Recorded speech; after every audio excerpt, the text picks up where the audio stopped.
میرا کاروبار تو چل رہا ہے، میں سودی کاروبار کر رہا ہوں، لوگ تو میری عزت کر رہے ہیں، مسجد کی کمیٹی کا میں صدر بھی ہوں، میں معززین شہر میں شامل بھی ہوں، لوگ مجھے جلسوں میں مہمان خصوصی بھی بلاتے ہیں، میں ایم پی اے بھی منتخب ہو گیا ہوں، مجھے وزارت کا قلمدان بھی سونپ دیا گیا ہے۔ وہ میاں اللہ کی نظر میں ان چیزوں کی اہمیت ہی نہیں ہے۔ یہ چیزیں ہوتی کیا ہیں؟ وہ یہ نہیں چھینتا، وہ ہدایت چھینتا، وہ روٹی نہیں چھینتا، وہ تو نمرود کو بھی روٹی دیتا تھا۔ اس نے کبھی سورج کو منع نہیں کیا کہ اس کے گھر میں روشنی نہ کر، یہ حامان کا گھر ہے، یہ قارون کا گھر ہے، یہ میرے دشمنوں کا گھر ہے، اس کے گھر میں روشنی نہیں ہونی چاہیے۔ چاند کو کہتا ہے اپنی کرنیں بکھیر، سورج کو کہتا ہے اپنی روشنی بکھیر۔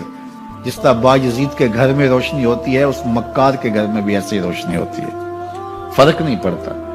تو وہ کرم نوازیاں تو نہیں رکتی، لیکن اللہ جب کسی سے ناراض ہوتا ہے تو اس سے ہدایت کی توفیق سلب کر لیتا ہے، تو اعلان جنگ ہوتا ہے۔ تو پھر وہ ٹکرے بھی مار رہا ہو تو اس کی رسم کی نماز ہوتی ہے، اس کا ماتھا جھک رہا ہوتا ہے، دل نہیں جھک رہا ہوتا، کیونکہ ہدایت سلب کر لی گئی۔ جب اندر سے روح ہی نکال لی جائے تو باقی بچتا کیا ہے؟ یہ بات ذہن میں رکھیے گا کہ اللہ تعالیٰ جل شانہ نے ہمیں جن کاموں سے روکا ہے، جن کاموں سے منع کیا ہے، ان کاموں کے کرنے میں ہمیں کبھی بھی بھلائی اور خیر نہیں مل سکتی۔ یہ ہم جب اچھی طرح سے ذہن نشین کر لیں، اگر اللہ پر ہمارا یقین اور یقیناً اس پر ہمارا ایمان ہے، تو پھر وہ امر جو اللہ کی طرف سے جن سے روک دیا گیا تو ہم کبھی بھی ان کے قریب تک نہ جائیں، اور جن کاموں کے کرنے کا اسے حکم دیا گیا اس کی حکمتیں نہ بھی ہمیں معلوم ہو۔ آج جدید سائنس تحقیقات کرتی ہے تو ہمارے سامنے آتا ہے کہ وضو کے کیا فوائد ہیں۔ آج ہمیں لوگ بتاتے ہیں کہ جناب آپ امامہ باندھیں گے تو سن سٹروک سے بچ جائیں گے۔ آج دنیا تحقیق اور جستجو کر کے نماز اور دوران خون اور جو ہے وہ نماز کی برکتیں اور کتنی بیماریوں سے نماز کے ذریعے سے بچنے کی کہانیاں سناتے ہیں۔ اچھی بات ہے، نماز سے صحت پہ اثر پڑتا ہے، یہ اچھی بات ہے کہ وضو سے بہت ساری بیماریوں سے نجات ملتی ہے، یہ اچھی بات ہے کہ سر پہ امامہ باندھ لے تو سن سٹروک سے بچ جاتے ہیں، یہ اچھی بات ہے کہ آپ روزہ رکھتے ہیں تو کینسر جیسے امراض سے آپ کا بچاؤ ہوتا ہے، یہ اچھی بات ہے کہ فلاں عمل کرتے ہیں تو فلاں ہوتا ہے۔ لیکن صاحب ہم سن سٹروک سے بچنے کے لیے امامہ نہیں باندھتے، ہم محمد عربی کی ادا کے لیے باندھتے ہیں۔ دوران خون کے لیے نماز نہیں پڑھتے، ہم رب کے حضور سجدہ ریزی کے لیے اس کے حضور اپنی نیاز مندیوں کا سر جھکاتے ہیں۔ تو حکمتیں بھی ہیں، وہ برکتیں ذیل میں آتی ہیں۔ تو یہ بات ذہن میں رکھیے گا۔ غزنوی کا وزیر اس سے حسد کرتے ہوتے تھے کہ اس میں کیا خصوصیت ہے کہ بادشاہ اسی کو اہمیت دیتا ہے۔ ایک دن بادشاہ نے کوئی تربوز کاٹا، کوئی خربوزہ کاٹا یا کوئی اور ایسی چیز تھی، تو جس کو بھی دیا تو وہ کڑوا تھا تو اس نے چوہی چکھا تو پھینک دیا، اور پھر بلایا یاس کو اور اس کو کاٹ کے اس کی پھانک دی تو ایسے لطف سے کھانے لگا کہ جیسے اس سے لذیذ کبھی پھل زندگی میں دیکھا نہ ہو۔ تو سارے اندر ہنس رہے تھے، ایک دوسرے کو آنکھوں سے اشارہ کر رہے تھے، یہ دیکھو بے وقوف۔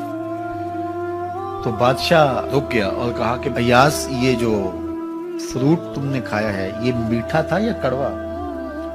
کہا بادشاہ سلامت کڑوا۔ تو کہا پھر اتنے ذوق سے کیوں کھایا؟